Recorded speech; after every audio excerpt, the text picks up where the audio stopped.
We at Dumbarton Church were rocked to our core when the United Methodist Church adopted the traditional plan at General Conference 2019.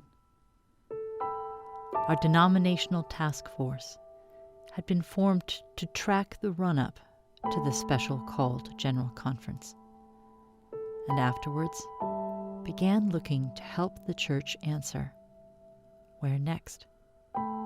In this moment, what is God calling us to do? There were no easy answers. The task force convened forums featuring invited speakers representing different perspectives to help us consider the questions.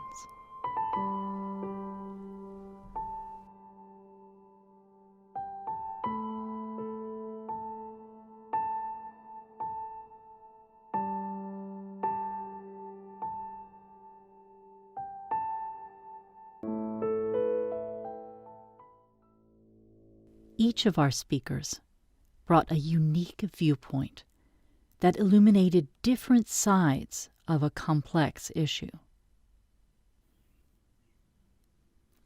Mitty Quinn, Dumbarton parishioner and former chair of the Baltimore-Washington Area Reconciling United Methodists. I put the labyrinth behind me because I feel like we're kind of wandering through a labyrinth, and I hope it is a labyrinth and not just a maze without an end. But it feels a little bit more like a maze than a labyrinth right now in the church.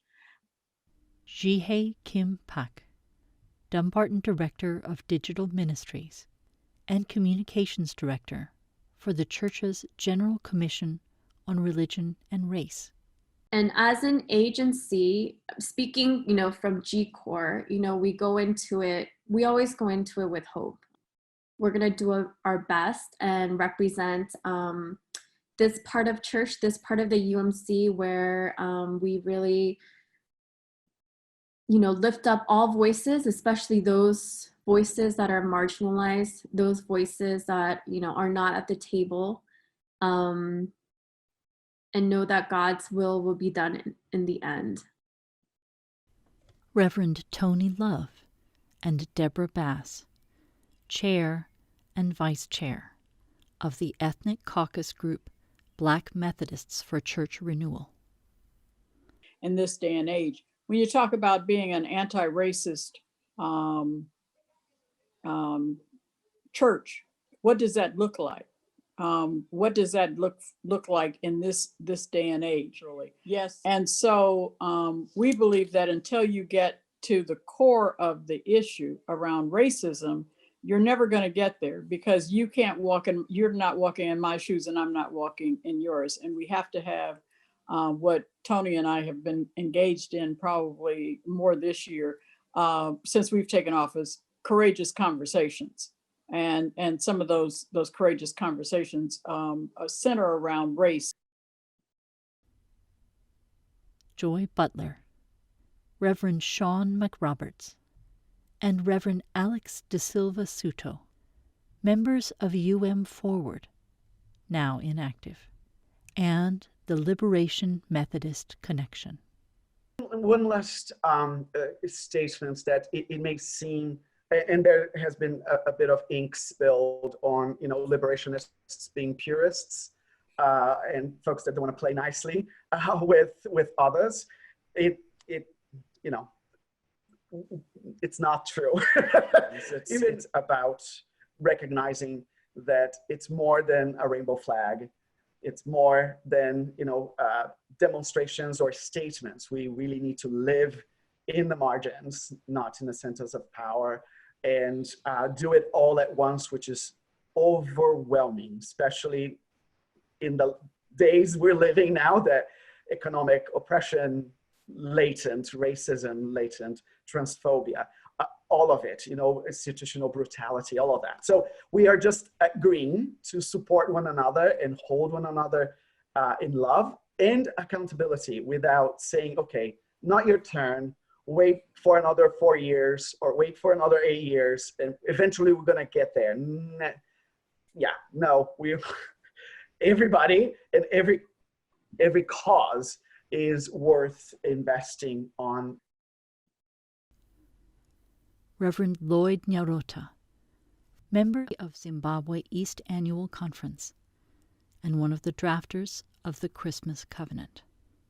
I don't think dissolving the church is going to help in any way. We are not perfect. I don't believe there's a day we are going to be perfect as a church. But I believe we work together, like what they say, iron sharpens iron. All these struggles that we are having together, all the discussions we are having together, I think it's us going in the process of going through the mill. Until we get there, we'll be in this mill where we have to be sharpened, where we have to be pruned, where we have to shed some things off, where we have to gain some things from everyone. So that is why we use in the Christmas Covenant the concept of Ubuntu, the African concept of Ubuntu. You are because I am. I am because you are. Karen Ellofson and Joanne Sterling, members of New Bracket Memorial Church, which disaffiliated in the wake of General Conference 2019. I think overwhelmingly Bracket is a community church. People go to Bracket to be with their friends, to have, just be with, to be with loving, feel welcome, feel supported. And so I don't really think it was so much about the theological, as there were so many people in the congregation that said, I have a member of my family that's gay or lesbian or trans, and for them to even consider that their church wouldn't honor and welcome them was just heartbreaking. And that's what I heard over and over again about why people wanted to push forward with disaffiliation. Mm-hmm. Kelly Marcialis and Joey Lopez, community organizers collaborating on the Western Jurisdiction's Weaving Grassroots Connections project. We were thinking about this. This isn't just about Dumbarton's discernment process. Isn't just because Dumbarton has a lot of members who are queer and trans, right? This is about the larger systems of oppression that exist within the church, right? This is about the colonialism that exists within the church. And when you sort of, in my mind, when you shift to a grassroots organizing model, you're flipping that colonial system on its head. You're removing yourself from the sort of cycle that colonialism has created of what you have to do and when you have to do it, and saying, we're going to do this on our time, and we're going to do this grounded in who we are and the values that we bring to this. And then we'll come back to the church when we're ready to come back to the church, because we're clear on who we are. Hearing these voices has been like the sacred act of walking a labyrinth. We have followed a winding path with many twists and turns, trusting that God lies in the center. We seem to come out where we went in, and yet the journey among these voices has changed us.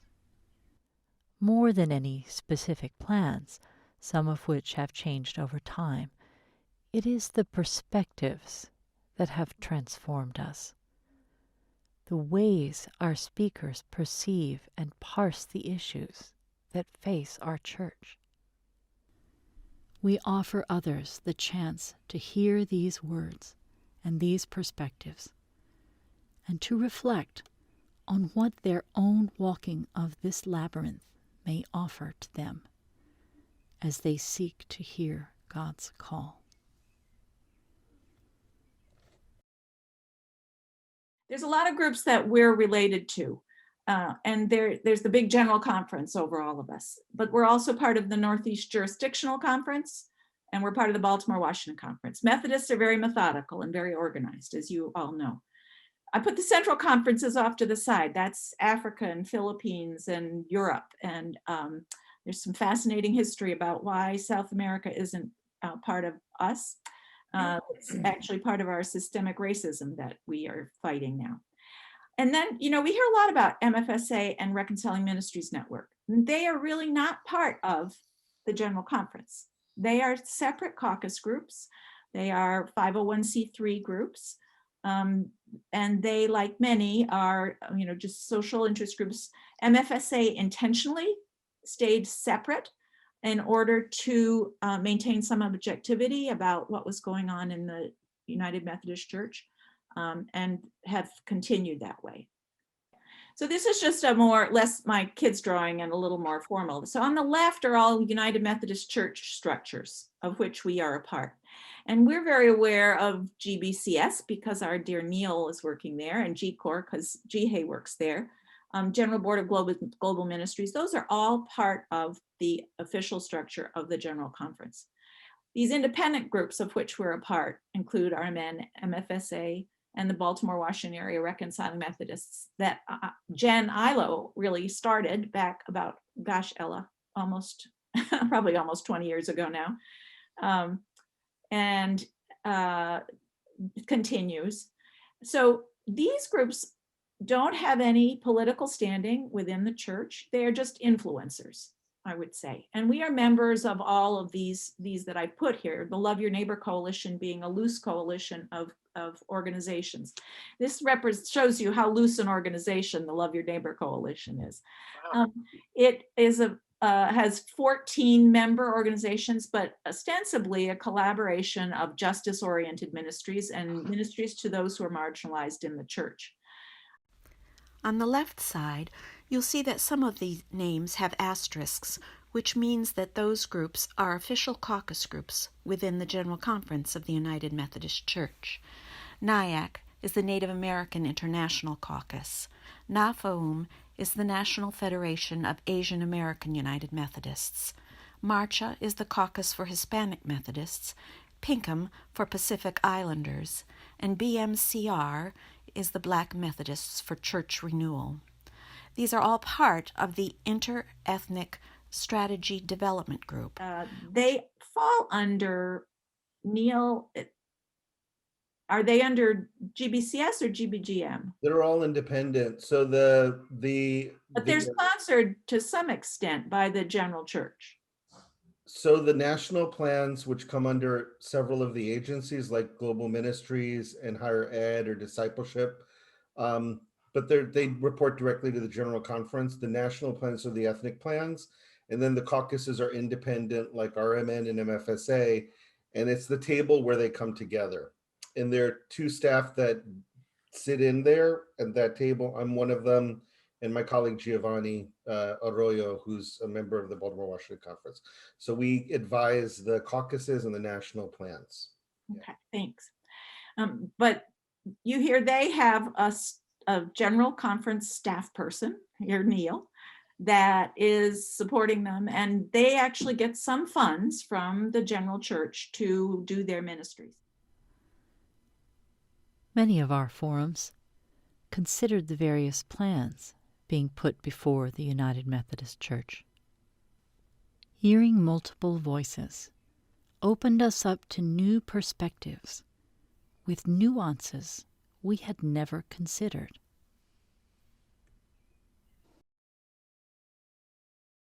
What happened next from there after February 2019? What happened?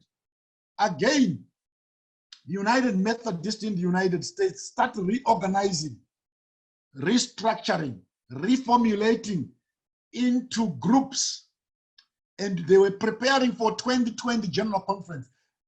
Before delegates from Africa touched down back home after the long flight, already others were already beginning to prepare new legislation for 2020. What comes up few months thereafter, we hear there is an Indiana plan to split the denomination. Who were the signatories? Who are the writers? Who are the authors of the Indiana plan? 100% United States. And they claim we are progressives, centralists, and conservatives. But they are 100% United States. What comes next? There's another plan, United Methodist Next. This is a plan claimed to have been prepared by centralists and progressives. Who is there? 100% United States. The other plan is United Methodist Forward. United Methodist Forward, this is a plan that is said it's purely progressive. Who are the authors? 100% United States. There is another proposal from bishops that is called the Jones-Bard proposal. Who is Jones? A bishop in the United States. Who is Bard? A bishop in the United States. So this is a plan that is prepared 100% by United States United Methodist. And this is what is going to General Conference. Some of us begin to ask questions. Is this the church we believe in? Is this our church? This is the question some of us from Africa are asking. Is this our church? And we say, yes, this is our church. Then we must do something about it. We cannot continue being recipients of packaged things. We need to begin to participate and get involved and say, and in that process, can we keep a united denomination? Yes, that is possible, right? So a group of us started working on the Christmas covenant. I'll come to that very soon. Then before I do that, I just want to mention the protocol. Came the protocol, another proposal.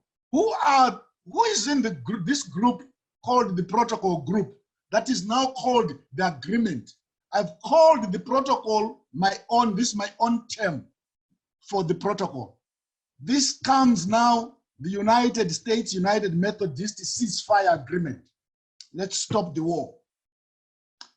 So we have this protocol and everyone now is talking about it, but I'm in the group that decided that we cannot just sit and watch. We reflected on the history of the denomination, go back to the Christmas conference that started the Methodist denomination. And on 19th of December 2019, a group of Central Conference and few United States people released what we called the Christmas Covenant. Our vision as we create the Christmas Covenant is a vision of a church that connects globally, engages in mission, and do this together, respect contextual ministry settings, celebrate the diversity of God's creation in its many beautiful expressions. We are very clear that this is a global church, values mutual empowering relationships in order to strengthen our core mission of evangelism, discipleship, and social witness for the transformation of the world. You can see the values that we are highlighting there as our core mission, evangelism. Yes, you can see the United Methodist is growing in the global south, and that has become part of the problem of where we are today. Discipleship and social witnessing. The Christmas covenant was crafted by bishops and clergy and laity from the Philippines and the African churches. And it calls for the creation of regional conferences all over the world to basically abolish central conferences, but sort of replace them with something called regional conferences. But the United States would ultimately then have its own regional conference that would be on a level or a par with the same rights and responsibilities that the central conferences have in other parts of the world. It's critical because until we have our own regional or central conference or United States governing body, we can't really move ahead with the getting rid of the victimization language in the discipline and getting rid of all of the traditional plan kinds of things. But we've been very intentional with, we are not inviting people to sign on anything. We're inviting people to journey with us. So we are intentionally holding everyone back. So we are not building a house, we are building a scaffold. And these are connections, and this scaffolding is not only going upwards, it's going at every direction, into the ground, our roots, and laterally, right? Because in terms of power, we are very intentional about non-hierarchical structures, and it's lateral, right? Decentralized. So we're not doing exactly what WCA has done, because we believe that we need greater representation for individuals from outside the US. We need greater representation from the individuals that God will send, the Holy Spirit will move. So nothing will be finite, that people either sign on to it and they have to pass the litmus test, but everything is intentionally left porous, pliable, open, so it's enough to sustain who needs a degree of sustenance and accountability and structure, but not walls, not fences that will limit who's in and who's out. And we are intentionally writing down that none of what we say or do are the final words and the final way of doing it. Then that's why we're really strengthening and looking at liberationist as a practice, because a theology needs to be informed by practice, and a practice needs to be informed by theology. And that is not even a circle, it's a spiral, hopefully up, right? Because it's not just going back and creating that bubble and staying within, the ones we love and like and think like us, but it's keeping it open for the Holy Spirit to do her thing, their thing.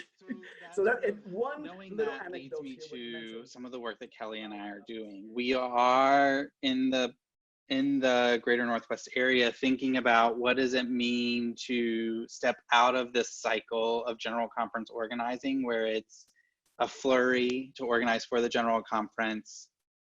We sort of aren't winning, or it's hard to get movement to happen. And so we take a period of rest that really turns into a period of stagnation and then resignation, and then we're flurrying back again. So we're on this really uncomfortable, not helpful cycle between general conferences. So what does it look like to shift and to be able to organize, not being stuck in that cycle of resignation, stagnation, and flurry? And so part of the way we're doing that is by rooting the work that we're doing in relationship and in relational organizing practices around relationships, around a story, and around one-to-one conversation. Joey and I are serving on a subcommittee that is called Weaving Grassroots. And the intent of this group was to do the work of community organizing. Bishop Elaine asked Joey and I, because we are practitioners, to lead a group of lay folk and clergy through some training that would equip them to be able to do a listening campaign for the purpose of really gathering stories and unifying people around a message of why are we United Methodists? But the purpose here is to hear from folks across different intersections that have not previously been in communication with each other. And what I mean by that is we have rural churches that are intentionally going out now and listening to urban churches and vice versa. We have folks that are from the legacy generations going and speaking to the younger generations. We have people of color and dominant cultures interacting. We have people of different intersections of sexual identity and gender identity and orientation meeting with one another. And this is an opportunity to really get outside of one's affinity groups, which oftentimes when we go to really church, is exciting about some of the work that we're doing is because we're using one-to-ones to create that collective narrative. It means that we can transition that collective narrative to create some collective dreaming and visioning. And so the collective narrative, the collective dreaming and visioning allows us to move forward in a way that is building consensus and buy-in from the bottom up, instead of a small group of people who can attend an annual conference or who sit in a cabinet meeting making those decisions. General Conference 2019 was a difficult experience. I think we all hoped the results would be different. As you all know, GC 2019 allowed for churches to disaffiliate if they met certain requirements. New England Annual Conference set up additional requirements, including an 8-month discernment process. Invitations were sent to all congregations in the New England Annual Conference to consider discerning from the UMC. It was stressed in the letter that beginning this discernment process did not mean that a congregation is leaving the denomination. Instead, it was a process aimed toward making informed decisions about the future. Brackett was one of 10 churches in New England to begin this discernment process. One of the most valuable gifts from our forums was the way that different speakers, as they separately explored some of the ups and downs of the various plans, unknowingly came into a kind of dialogue with one another. One might raise points, while another might raise questions about those very points. One might propose solutions, while another might later point out the pitfalls of those exact solutions.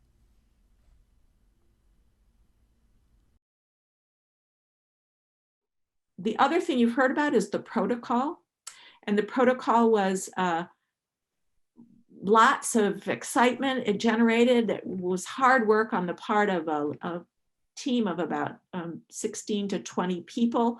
They worked with a professional mediator who was the one who worked with the Agent Orange resolution of the families of Agent Orange victims, and also the 9/11 victims, and just hugely successful mediator, and was able to come up with what a lot of people thought was a very promising piece of proposal about how we would go forward. But it called for $25 million to go to churches that wanted to form pull out of the church, out of the United Methodist connection, and form their own church. Conservative churches, I think, was earmarked for that.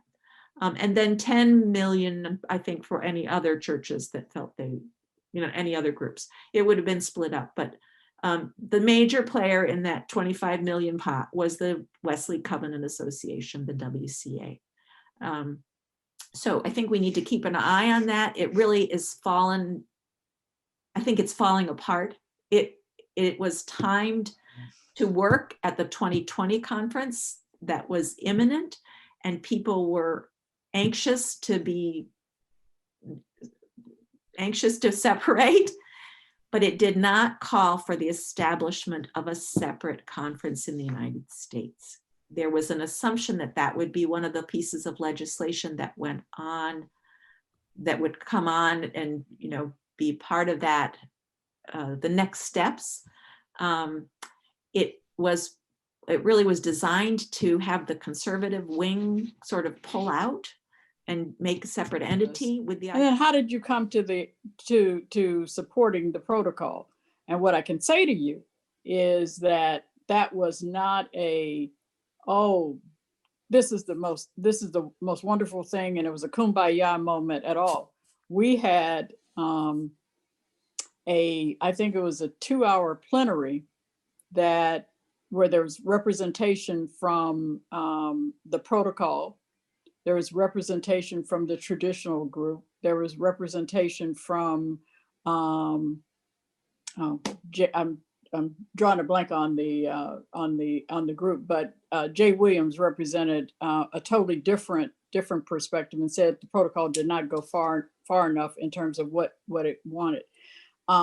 And we had the connectional table group that made a presentation on the regionalization of the denomination.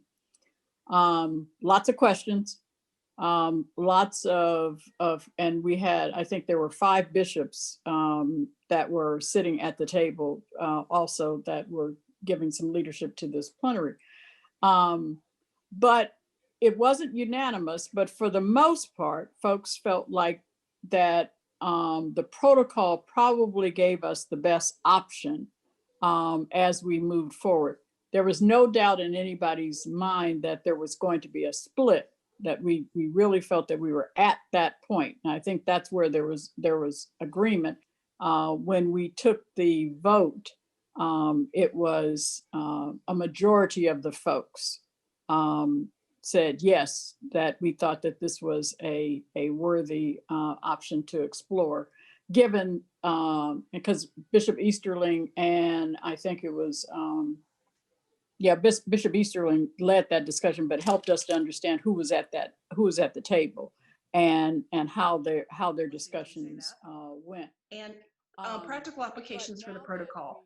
So I'm in Rio, Texas, annual conference, which is that we have 5 conferences in the state of Texas. We are considered, along with the North Texas Conference, to be the 2 most progressive conferences in Texas. And if you know anything about Texas, that's relative, right? The word progressive is relative depending on which state you're at, which conference you're in. If the protocol were to pass, I happen to know the composition of our conference Board of Ordained Ministry, and queer people still would not be ordained in my conference. Even progressive clergy who support queer clergy would not be ordained in my conference. It would be a church by church decision over whether to do same-sex weddings. This is problematic because you're continually debating the worth of human beings, and the harm continues. And this really struck home with me recently. I was at a workshop, and I got to sit next to this wonderful Episcopalian priest who has a church in south of Austin, where I live. And we got struck up a conversation, and in my mind, the Episcopalian Church and the Presbyterians, they're so far ahead of United Methodist, right? It's like we strive to get as far as they've gotten. And then she started sharing a story about a gay couple in her church, and she's a straight cis woman, white woman, and that they were going to get married. And I was like, oh, great. What are you planning for the ceremony? It's going to be in your sanctuary, right? And she says, well, actually, it's going to be at the church down the road. And I'm like, what? She goes, oh, it's another Episcopalian church. And so my head must have gone it's almost sideways trying to understand what was happening. She explained that their bishop, or their equivalent of bishop, had made a determination for their area, regional area, that each congregation, every single time a couple wanted to get married, a queer couple, that the congregation had to vote on it. Not one vote for, okay, from here on we have weddings, for every single wedding. So her congregation had voted that they weren't going to have the wedding there. And I asked her, I asked, how did this couple feel about it? And she goes, oh, well, they love us and they're going to come back after the wedding. And I had to wonder about that. And even if the couple was okay with that, there are children. I have a college-age daughter. There are children in that sanctuary who see this, in that congregation who see this, and are watching the church devalue people. So trying to, even at the best case scenario, the protocol is going to be deadly for conferences like mine. I'm gonna start off with the protocol and to say that, in my opinion, the protocol is a tool that feeds into that cycle that we were talking about at the beginning of sort of resignation, stagnation, and then flurry. That protocol, the meeting, the folks who got together to discover and to think about the protocol and the process in which you reached the protocol is a product of and a tool that continues and perpetuates that sort of flurry part of sort of a general conference organizing strategy, or the stages in which folks think about organizing leading up to a general conference. But one of the things that I know is that Kelly and I are in different places on this. And so it's really great that you asked the question, and I'm really excited that we both can talk about where we are and how we approach the protocol, and talk about that divergence together. So for me, the protocol is about that fury, that quick, let's get something together, let's try to decide. from a small group of people. And I think that for us, or for me, one of the things that really encourages me about the work that we're doing in the greater Northwest area is that we're creating, because we're starting from the grassroots and working our way up, we're creating a strategy and a vision of who we, and an identity of who we are in this region, so that it doesn't matter what happens, whether the protocol passes or doesn't passes, how the protocol changes between now and when it's voted on at a general conference. We're rooted in our identity of who we are, and we can easily pivot and move forward from that identity, not from an action of the general conference and an action of a small group of people who made a decision. But I'm gonna let Kelly jump in on this question as well.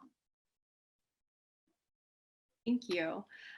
So my perception on the protocol is a little bit different in that I've used my connections across the United Methodist Church to use this opportunity to talk about the protocol, but also bring in voices that have been marginalized. And really now we're actively working on some petitions that refine the protocol, really looking at opportunities for people to put their hands on writing some petitions and allow them voice among their circles of influence to promote pieces of the protocol and really identify why it is that they like these pieces. And this is really for centrists and progressives that are more toward the center. In the Western jurisdiction, there are those folks who have really just identified that regardless of what happens at the next general conference,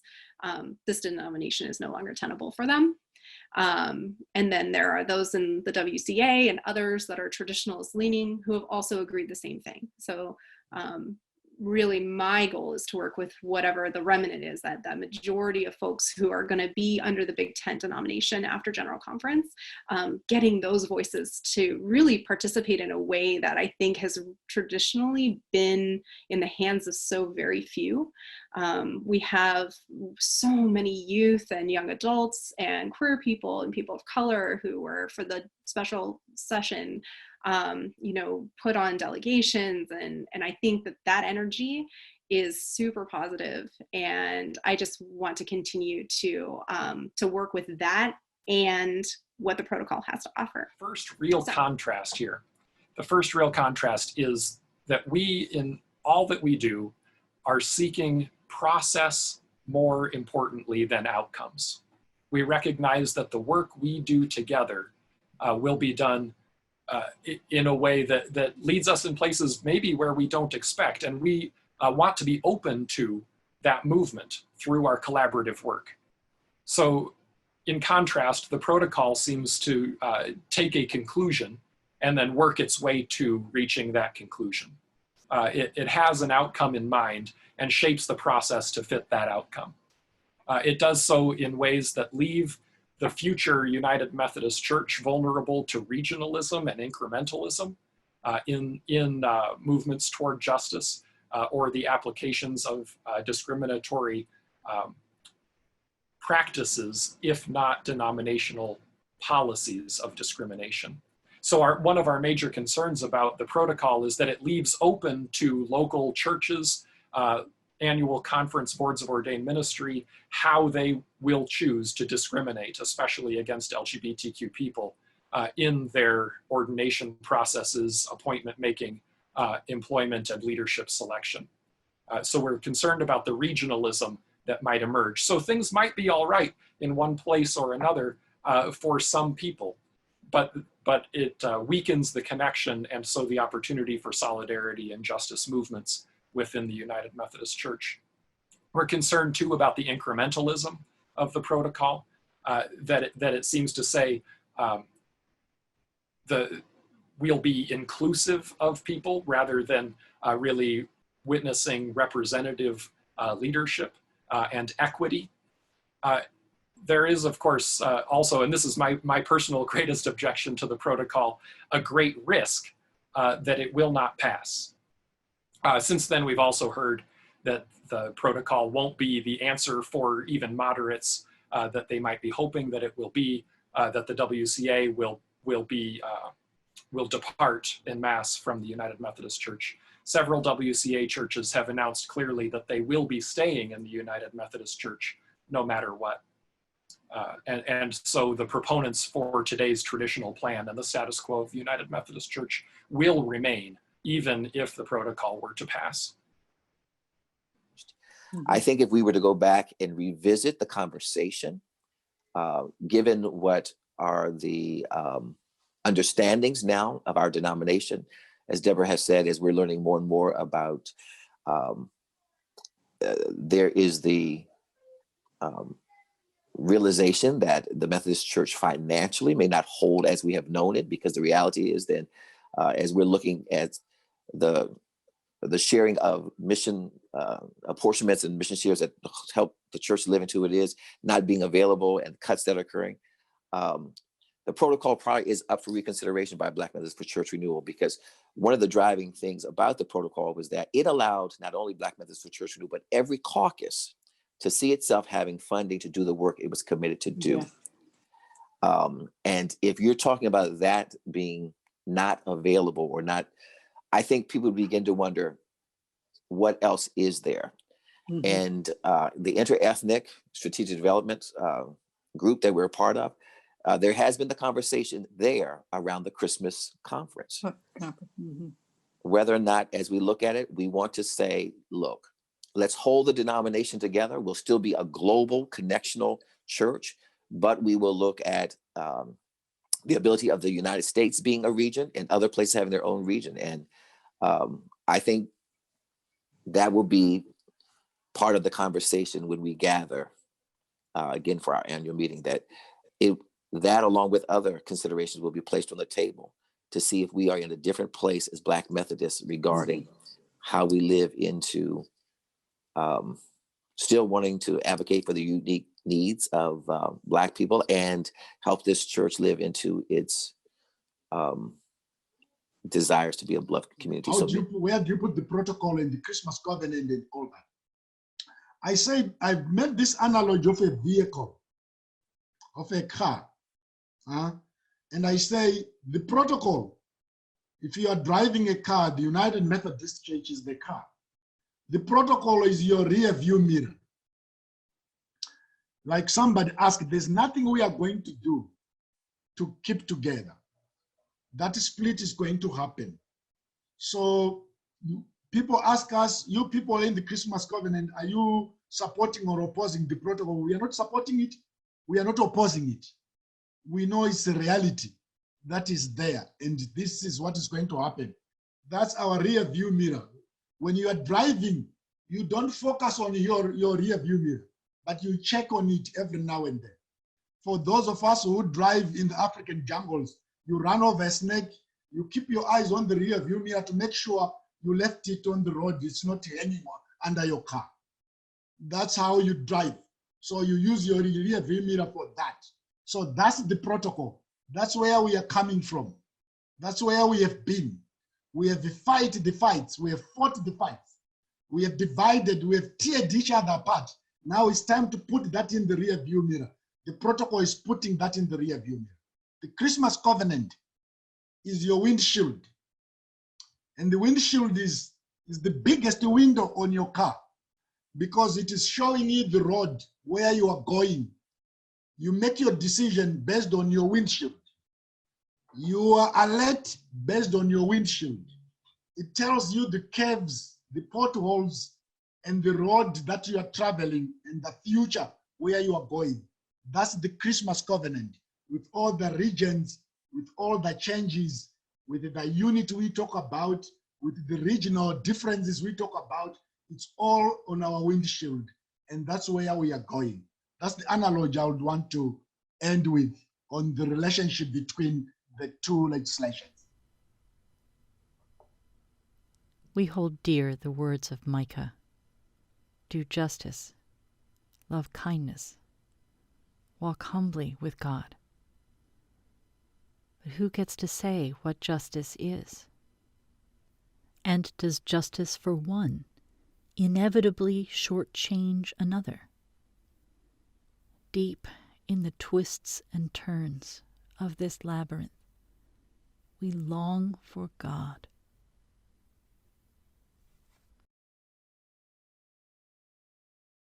So as we think about Black Methods for Church Renewal, and as Ella has certainly alluded to, there's a critical moment that comes along as we make the journey. And that is 1968, you have Black Methods for Church Renewal being formed and recognized by the United Methodist Church. Black Methods for Church Renewal were sent out to begin to do some great work and come back in 1972 to report to the General Conference about ways and strategies of how this new church could live into its promise of being a church of renewal, which is what the claim is in our title. It wasn't that in 67 and 68, Black Methodists were saying, okay, as we're uniting, it's going to be Black Methodists for an equal opportunity, Black Methodists for a fair shake, or Black Methodist. It was a commitment for Black Methodists for overall church renewal. And so in 1972, Reverend Gil Caldwell, who was leading Black Methodists for Church Renewal, came ready to report to the General Conference. And for those who provide somewhat of a historical memory of what happens in 1972, they would say that Gil Caldwell came ready to make his report on behalf of Black Methodists. And Black Methodists were blindsided by the issue that took, and I liked Ella's expression, took up more of the air in the room at that time. And that was certainly the issue of human sexuality was placed on the floor in 1972. And since that time, there really has been this, some would describe as a healthy tension around the unfinished work of living into what the church had said it would be, and the work of committing itself to eradicating racism, and the promise of Black Methodists wanting to be a part of that and help this new faith tradition become more like God's beloved community. And then the tension being that the very year we should have reported and moved into that work, it seemed as if racism in Black Methodists took a step down in the ranking order, the pecking order of what was most important to Methodists, United Methodists at that time. And so we still find ourselves in a healthy tension around the cry of Black Methodists to do the work around racism and the work that also needs to be done and can be done around certainly human sexuality. Now, I'm going into the hot issue. 1972 General Conference, introduction of the incompatibility language in the Book of Discipline. Look at the 1972 General Conference. If you can look at the ADCA and check how many people, I'm going to speak as an African now, how many people from Africa who addressed the General Conference in 1972, you are likely to find none. So the 1972 incompatibility language, that is language that was put in the Book of Discipline generally by the United States of America, United Methodists, as they were now beginning to take their fight to the General Conference. And that is the trigger of all the fight that has been happening over the years up to this day. What followed from the way forward brings us to General Conference February 2019, the special session. What was contained in that General Conference? Now, this is what was our experience as people from Africa. We experienced the neo-colonialism, we experienced the imperialism, we experienced the power and control, we experienced the manipulation, we experienced the cheating and everything. All the dirty politics were played, misinformation, and everything was done. And what was done was information was withheld, and only information that the delegates from Africa needed to hear so that they make decision in a particular way and vote in a particular way is the information that was accessed. And then we had our February 2019, disaster. Then the disaster happened. Now, immediately after the disaster happened, Who brought the burden? Who carried the burden? Africa. Everybody began to blame Africa. African delegates, Africa voted this. It was because of Africa. But some of us were saying, hey, give us one paragraph that was written from Africa in all these proposals. None. The paragraphs that had Africans participating were in the I would say that the General Conference is a system of power, and not everyone gets to play it. And so therefore, I do not believe, though the church sends people to its district and to its annual conference, and of those people, some, very few, get elected to be delegates to the General Conference. It is a game of power that most people in the pews don't get. Most people in the pews don't even fully understand how our polity works, let alone have voice in it. So I would say that this flipping that structure and giving folks in your community, your base community, an opportunity to just share why you do church together is very different than the General Conference handing down the rules by which you do church. I think that those are two. One is the spirit of the law, and the other is the letter of the law. As someone who works at an agency and, you know, goes to a United Methodist Church, you know, I'm scared for the next General Conference.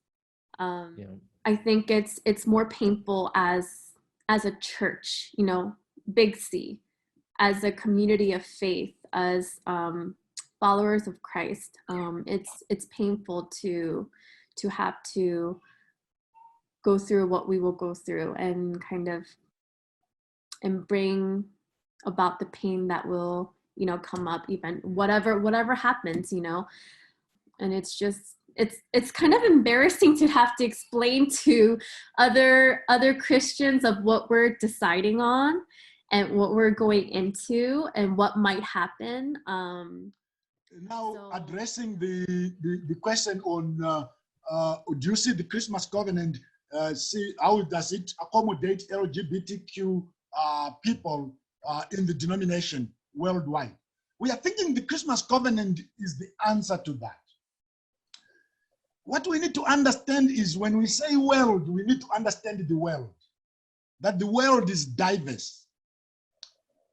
In Zimbabwe, a very small country that is the size of Montana, with a population maybe smaller than Montana's population, we speak 15 languages. Just imagine speaking 15 languages in Montana. 15 languages. That tells you different cultures, huge diverse. The Congo has over 2,000 languages, if not 200,000. I'm simply trying to be conservative so that I am not quoted wrong. Congo speaks over 2,000, if not 200,000 languages. That means different tribes, different clans, different people. And some of us, when we say world, that is what is in our mind. So when we talk about inclusion, we need to understand the differences in the world. So the Christmas covenant is seeking to say, let's recognize where we are on this journey. We are all on different points of the journey. And let's have some issues be discussed by people who are almost on the same page, or who are almost the center and the periphery in the same understanding, by regional conferences. That is what we are trying to achieve by the Christmas conference. I'll just quote Reverend Dr. J. Williams. Liberation is absolute, and progress is incremental and absolutely relative. So actually misquoted Jay, because I'm expanding a little bit. So the distinction had to be drawn prior to 2019 because there were a great number of major league progressive leaders that were not only in collaboration with centrists but the rhetoric had shifted towards incrementalist change, towards regionalism as an acceptable compromise, right? So if the US could agree, that's enough for us, and we'll let, the other conferences, other central conferences, to figure their own thing. And some of us that had to start identifying differently so people would hear us saying, my freedom in York Annual Conference, living with my queer partner and wearing a dress last Sunday to church is not enough because I can't remain in relationship and feel okay about my own spirit if I know that my siblings in Angola, in Mozambique, and even in Texas, or 2.5 miles from my church, where a transgender worship leader was forbidden from singing. I can't. That's not enough for me to tell that transgender person, you can glorify God here. We still struggle with the survival issues in the global south, and particularly in Africa. Now, what do I mean? Look at issues like health, education, simple human rights, justice issues, and being prophetic as bishops, as clergy, and as the church. In the global south, that challenges because we are still dealing with dictatorships. We are still dealing with the human rights issues, all the things you can say, you can talk about. Now, this is why we think the global church is important. Number one, I'm proud to be a 2-time graduate of Africa University, supported by global funds. And Africa University have done great work where now there are families that have graduates in their families that would never had any if there was no Africa University. Like the whole clan may not have had a graduate in a clan of 5,000 people, 1,000 of families. There are people who are first graduates in those places. There are villages or towns or all districts or counties that have their very first graduate because of Africa University. And you can see the beauty of that, how transformation is going. And that's what we see when we talk about the global church, number one. Number two, when you talk about health provision, you remember the Nothing But Nets promotion, the promotion to eradicate malaria. Right. Come to issues of justice. What we know as people in Africa is, if a bishop in Africa speaks prophetically, challenging a government, they know that this person is United Methodist, is not an individual. If we dare touch him, we have the whole world crying and say our bishop has been arrested for being prophetic. And the following day, that could be discussed in the US Senate or Congress. That could be in Norway Parliament, because people are beginning to put pressure. And governments in the South, they know that. They still want good relations with IMF, World Bank. They still need direct foreign investment with all these conditions of human rights and justice and all that. So we understand that it is in our self-interest to be in the global church. There are all these things that surround what a global church is about. And we also believe that as we are growing in the global south, there's something we can share with our brothers and sisters in the global north, where the church is declining. If we really open good relationships and the partnerships, there's something that can be learned from there, and begin to develop and strengthen and grow the church in the global north. Liberationists, I won't speak for the entire group, but whatever we're doing is to retain a degree of connection. We're just no longer allowing our queer children to be sacrificed, our clergy of color, women clergy, especially women clergy of color and queer, to be sacrificed on behalf of a group of people that may not be interested in being in a relationship, let alone recognizing the humanity of others. But it looks like a church that is willing to say, as with other intersections, we can live in the tension, but we can love enough to live in the tension. And by that, I'm saying that while certainly in the present context, there's a lot to be said about why for Black folk racism has to be addressed. And yet in the context of understanding that our brothers and sisters of the LGBTQIA community need to be affirmed as well. I think we can say that we can live in a tension of being side by side and love each other and want to say we want to address any forms of oppression that would keep people from living into the fullness of who they are, and yet be respectful of the fact that I can understand why your journey is important and why it is a principal concern to you, and I can understand why your journey. So I think there is a way to be able to say we can be side by side along this journey and respect each other and support each other while understanding there may be a healthy tension that exists around wanting to have a cry to say, at this moment, I've been living with it so long, I need this to be front and center, or it feels like it needs to be front and center. Like Deborah says, I may be tired right now and I need a breakthrough.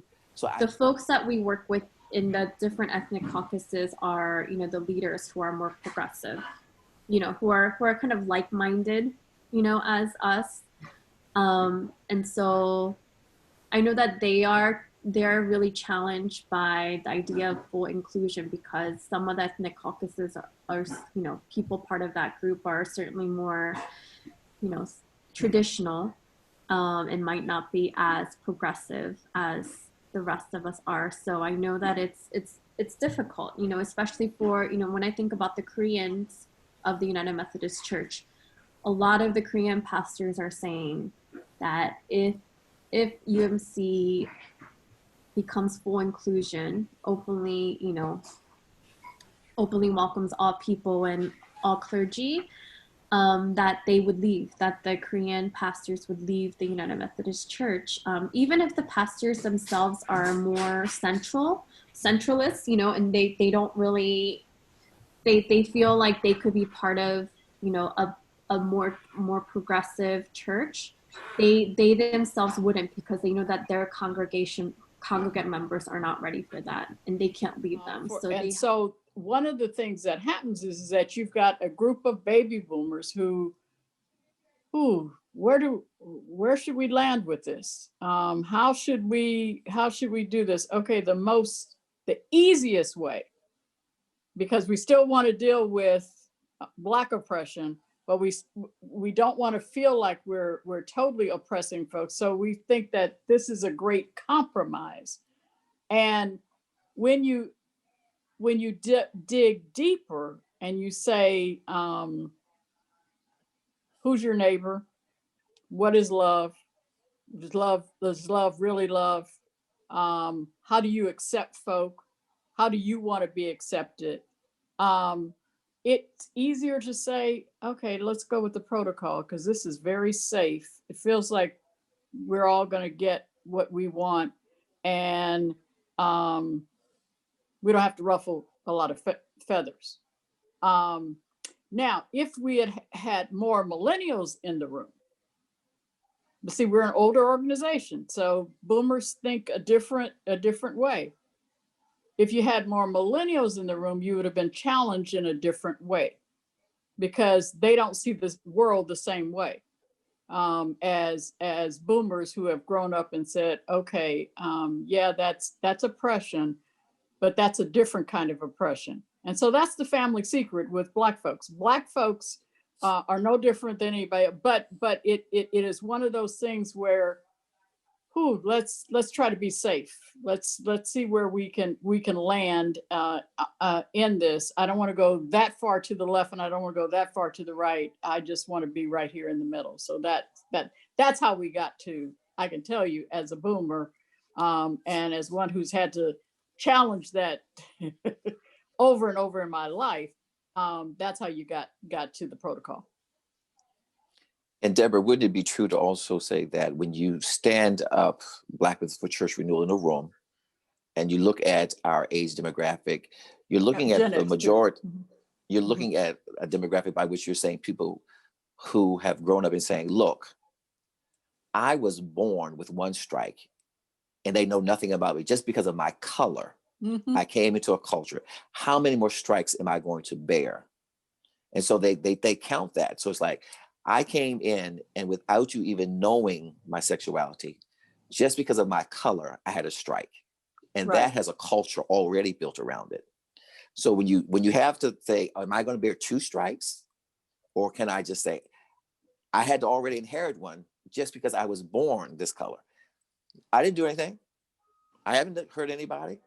I show up in a skin tone that for a majority of the world and in this denomination already pegs me.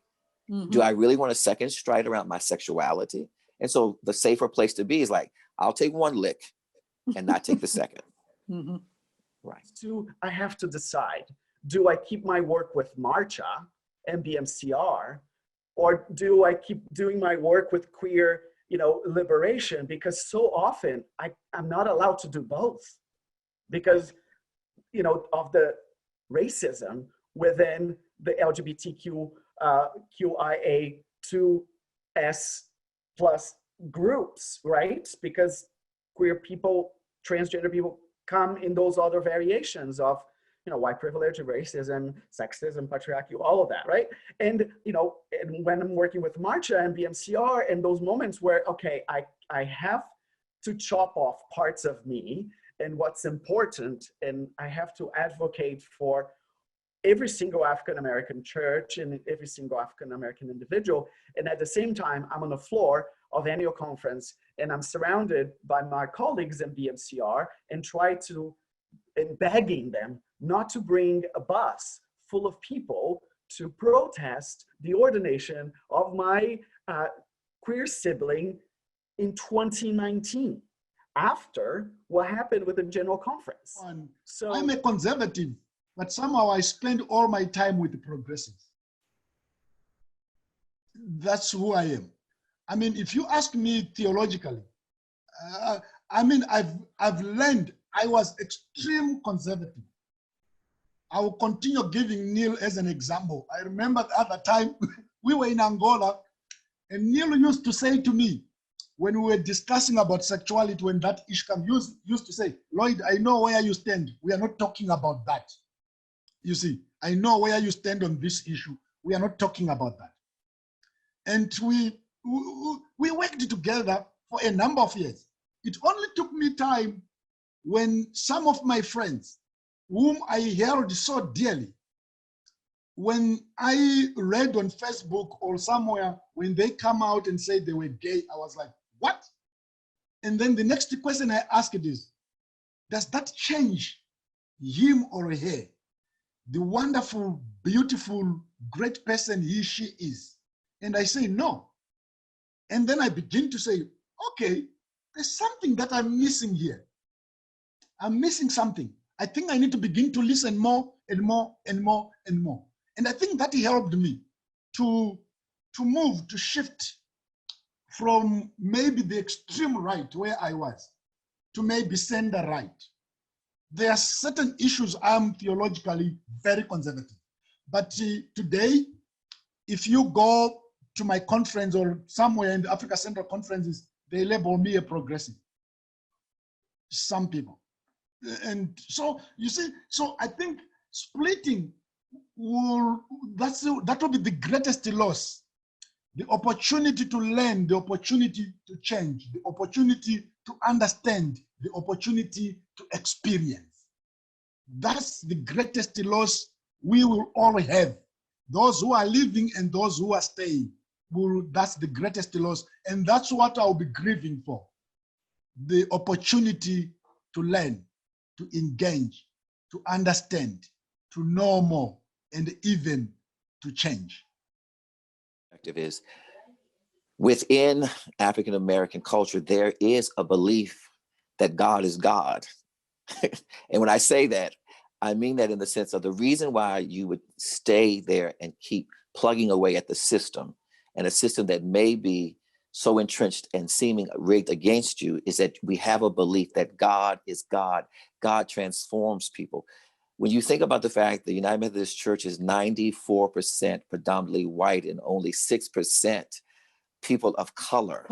When you think about in 1968, the Methodist branch didn't want to bring Black Methodists in to the uniting. When you think in 1939, in order to unite the branches of Methodism, it had to determine that Black Methodists, though, would be relegated to central jurisdictions. It was like, we can unite, but Blacks will have their own conference. They would not participate in the larger life of the Methodist Church. When you consider this is a denomination that split over slaves, why would Black folk hang in here with this denomination? Other than there's something in the DNA that says, we believe God is going to do a transforming work. We believe we're here to participate in it, and we believe God's going to yield results. Because sure enough, we could have left a long time ago and found an easier place to exist. But we do have a belief God can change hearts and minds and people. We walked many twists and turns in the labyrinth, looking at questions of justice and acknowledging the complications that we saw, all with the prayer of encountering God at the center. We also walked the twists and turns on the way back out of the labyrinth, in that we began to examine different possibilities for action. In the wake of General Conference 2019, we at Dumbarton have wondered whether we will leave the United Methodist Church. And we have wondered how to discern what to do as a community. Some of our forum speakers may help us examine these possibilities by their examples.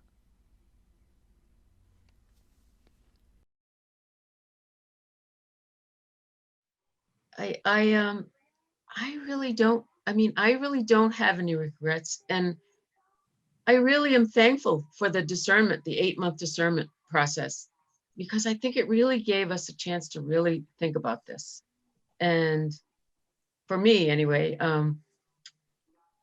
I really don't have any regrets. I may have had I have had some surprises about the process, but not regrets.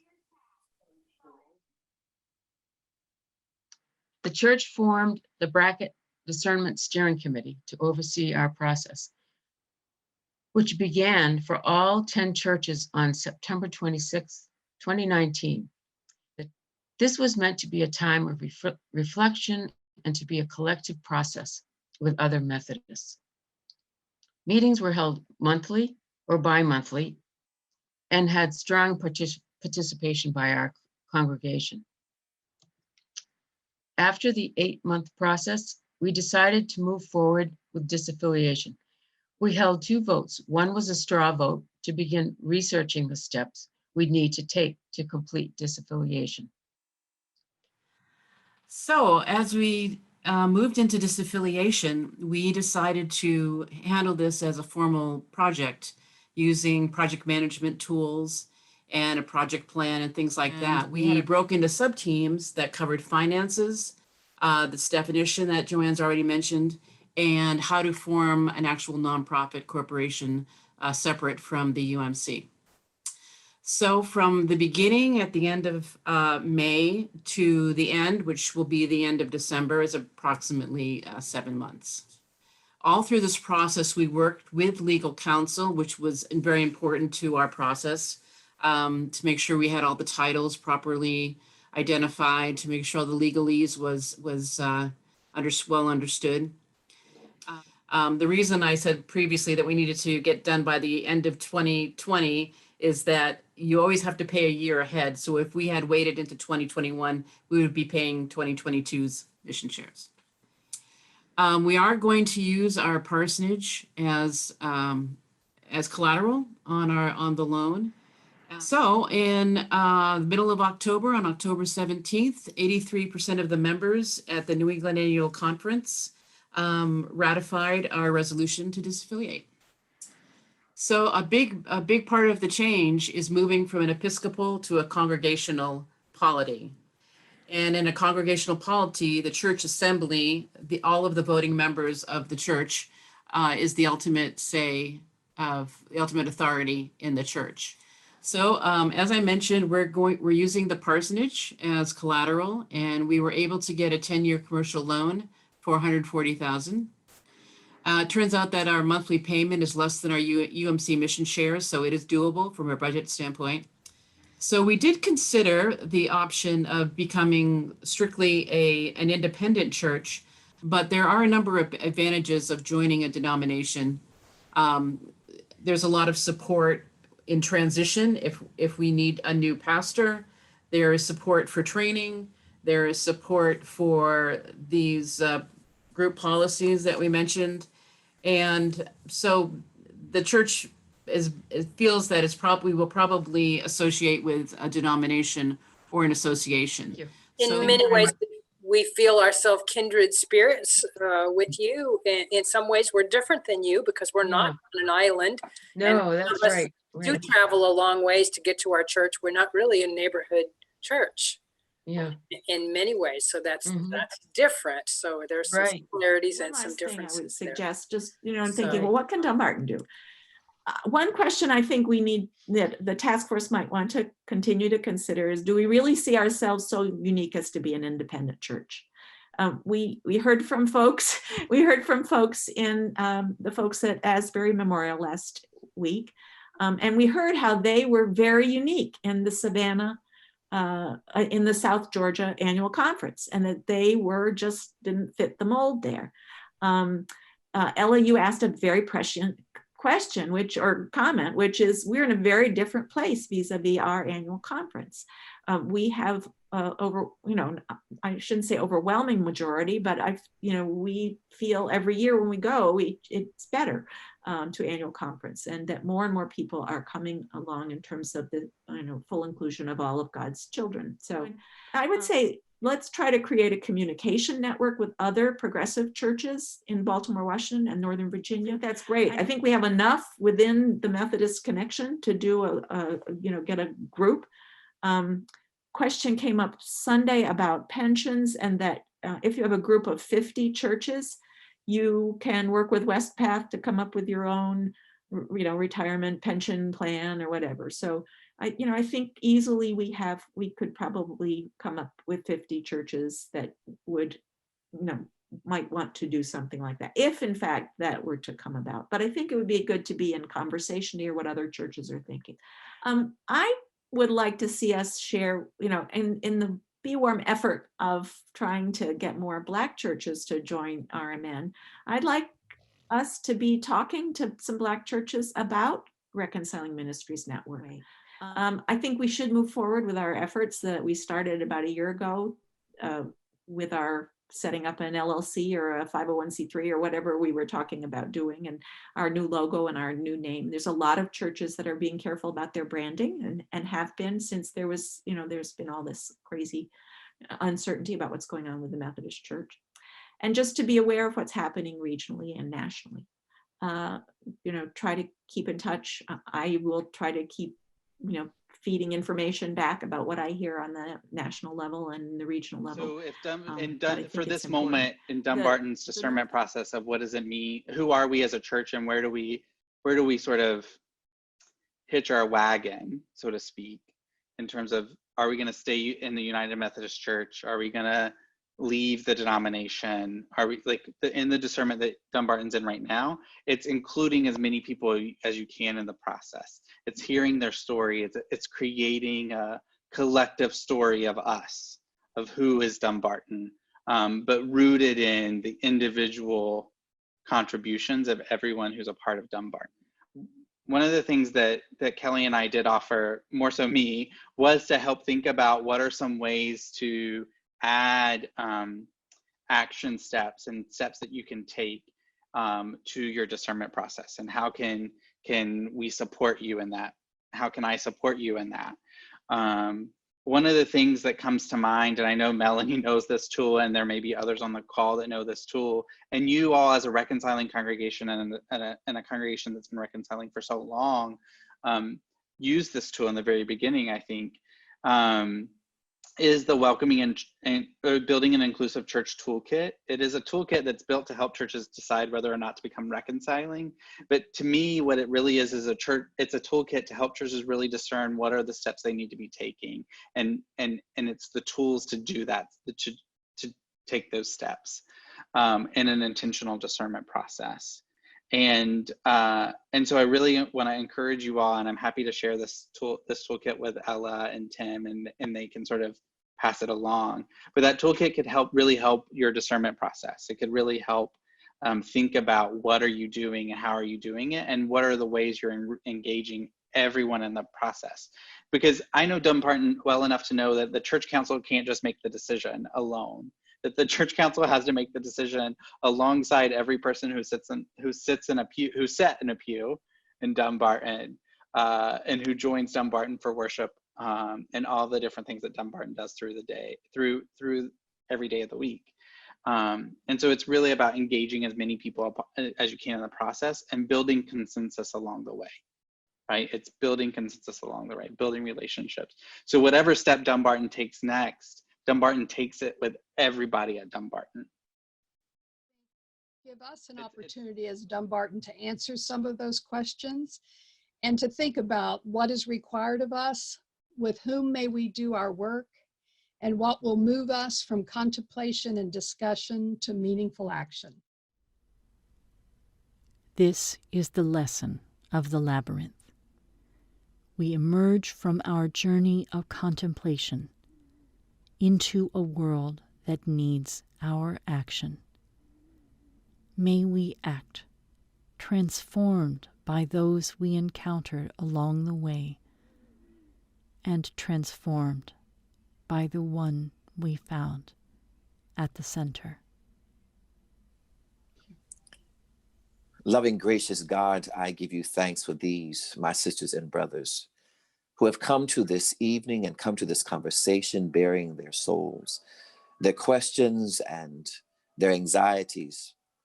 But we have all come realizing you are God, a God who is more than enough, a God who is able, a God who is on our side, and a God who will rock us to comfort us. God, I ask your blessing upon each one, each household represented, each journey, Lord God, that they're called to walk out in faith, that you would continue to lead us and guide us and inspire us. Sometimes, God, come by and just hold us and allow us to know that it is going to work out and everything's going to be all right. To allow us to know that in the midst of life's storms, you're the God who can utter words of peace, be still. For you are the God who is the God of our morning, noon, and night. You're the God of our mountaintop experiences, our valleys, and our storms. You're the God who is on our side, who has promised never to leave us nor forsake us. You're the God in whom we can trust when nothing else is trustworthy.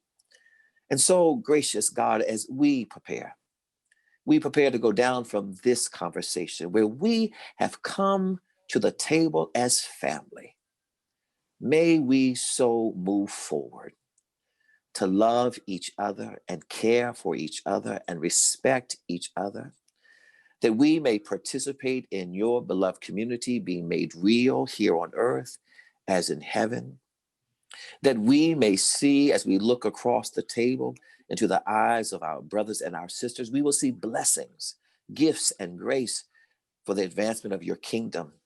We won't see color, we won't see gender, we won't see economics, we won't see sexuality, but we will see one who is called by you, who is precious in your sight. God, I thank you for the work of Dumbarton United Methodist Church, for pastor and people, for family and friends. God, I pray you let your anointing rest on them, and they may continue to do this work until they have broken every chain, they have set free every one who is in prison, they have loosed everyone, Lord God, who has been bound, and they will deliver those who need deliverance, even if that means they themselves. Now, God, we love you and we adore you. We thank you for what you have done. We're excited about what you're going to do. It is into your keeping we commit ourselves. We entrust ourselves. Lay us down tonight that we may rest in the confidence of knowing and able God has given angels charge over us. And if it be your will that on the tomorrow we should be awakened in time and not in eternity, may we come with grateful hearts to give you praise. Now, this is your servant's prayer offered on this night in and through the name of your Son, who is our Savior. His name is Jesus. He's the guarantor of all my prayers. In his name we ask and believe. And all God's children said, Amen. Amen. Amen. Amen. Amen.